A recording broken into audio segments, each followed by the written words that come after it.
নমস্কার। এই কবিতাটার নাম মূল্যবোধ শিক্ষা। আজকের দিনে বোধহয় খুব প্রাসঙ্গিক। আমরা এটা নিয়ে হয়তো অনেকেই খুব বেশি চিন্তিত নই, কিন্তু আমার মনে হয় খুব চিন্তার দরকার।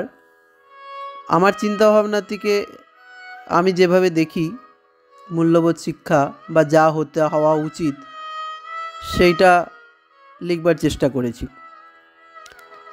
মূল্যবোধ শিক্ষা।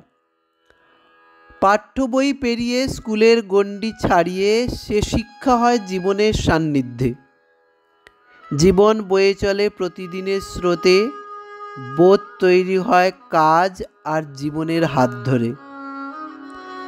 কাদের সাথে ওঠা বসা কেমন কাটে দিন, রোজের মাঝে জীবনটা মূল্যবোধে লীন।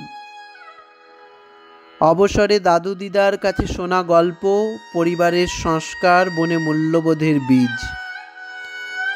জীবন পথে চলার সাথে একটু মূল্যবোধের স্পর্শ, আশা ভালোবাসায় পাল্টে দেওয়ারই স্বপ্ন। পরিবার গড়ে পরিবারের মূল্য, শিক্ষক শিক্ষার মূল্যবোধহীন জীবন সমাজেরই অবক্ষয়। সবাই মিলে সবার মাঝে মূল্য শিক্ষা, অটুট থাকুক সম্মান আর মানবিকতা।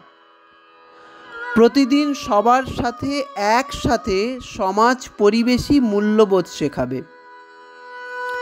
পথিক জানে পথের মূল্য, আধার জানে আলোর মূল্য, শ্বাস জানে বায়ুর মূল্য, জীবনের স্পর্শেই জীবন ধন্য।